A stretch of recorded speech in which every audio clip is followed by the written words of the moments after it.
सर्वात आधी तर स्वागत आहे तुमचं माझ्या चॅनलवर। आज मी बनवते 3 पदार्थ फराळाचे, अगदीच झटपट बनणारे आणि खूप कमी वेळ लागतो।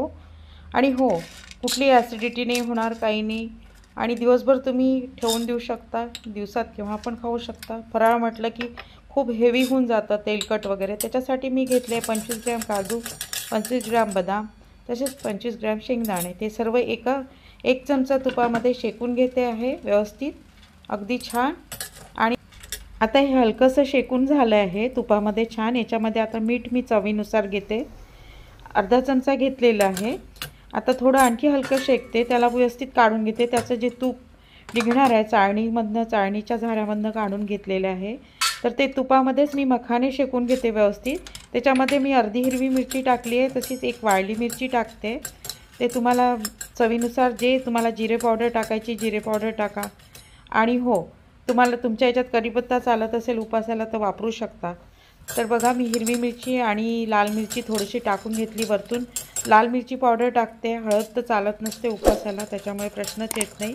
त्याला हलकं शेकून घेते। तुम्ही चाट मसाला खात असाल तर टाकू शकता, आमच्याकडे नाही खात, त्याच्यामुळे मीठ आणि तिखट वापरलेलं आहे साधं। आणि हिरवी मिरची थोडीशी छोटीशी बारीक तुकडे करून टाकली होती त्याच्यात शेकतानाच, आणि लाल मिरची। आता बघा, तूप घेतलं आहे मी 1 चमचा दुसऱ्या रेसिपीसाठी, त्याच्यामध्ये जिरे टाकते आहे। आणि हो, वाळलेली लाल मिरची आणि हिरवी मिरची घेतली आहे।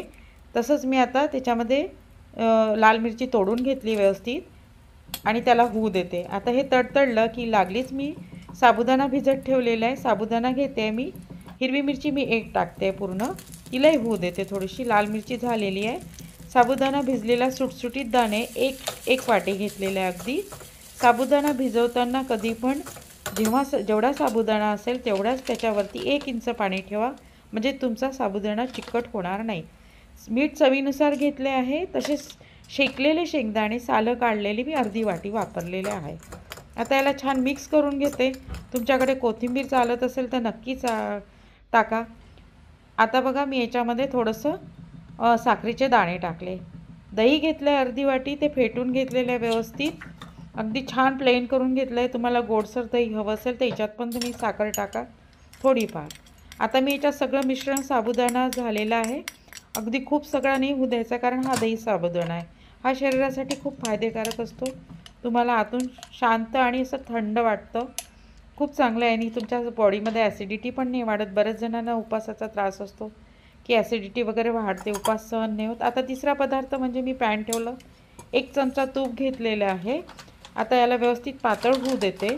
खूप मोठा व्हिडिओ नाही, त्याच्यामुळे पूर्णपणे पहा। पाऊण वाटी मी साबुदाणा घेतलेला आहे, एकसोबतच मी साबुदाणा भिजवून घेतलेला होता।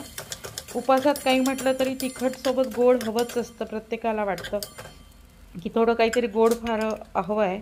तर बघा, मी याच्यामध्ये साबुदाणा होऊ दिला, तसंच अर्धी वाटी साखर घेतलेली आहे। आणि हो, दूध मी 1.5 कप वापरलं आहे, आणि काजू आणि बदामची व्यवस्थित पावडर करून घेतली आहे।